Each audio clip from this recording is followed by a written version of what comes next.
বিষ্ণু ঈসা ইসলাম হুনাইনের যুদ্ধ শেষে ফিরতেছেন, পথিমধ্যে বেলাল রাদিয়াল্লাহু তাআলা আনহু আজান দিচ্ছেন। তো পাশে ছিল মুশরিকদের একটা পল্লী, কিছু মুশরিক তরুণ, তারা আজানকে ব্যঙ্গ করতেছে। মনে কষ্ট পাওয়ার মতো ব্যাপার না, কিন্তু বিশ্বনবী ওইখানে দেখেন কি খুঁজলেন। বিশ্বনবী খেয়াল করলেন কণ্ঠটা বড় সুন্দর, দরাজ গলা। বিশ্বনবী সাহাবীদেরকে বললেন ধরো, সবগুলারে ধরে বিশ্বনবী সামনে আনা হলো। ওরা হাঁটু গেড়ে বসলো। বিশ্বনবী বললেন তোমাদের মধ্যে কে যেন ব্যঙ্গ করে আজান দিচ্ছিল, তার গলাটা বড় উঁচু।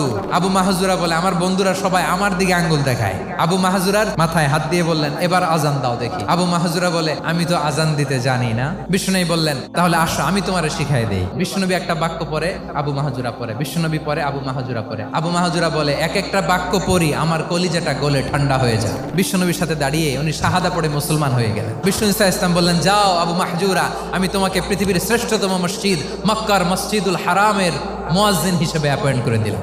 দেখছেন কিভাবে ট্যালেন্ট হান্টিং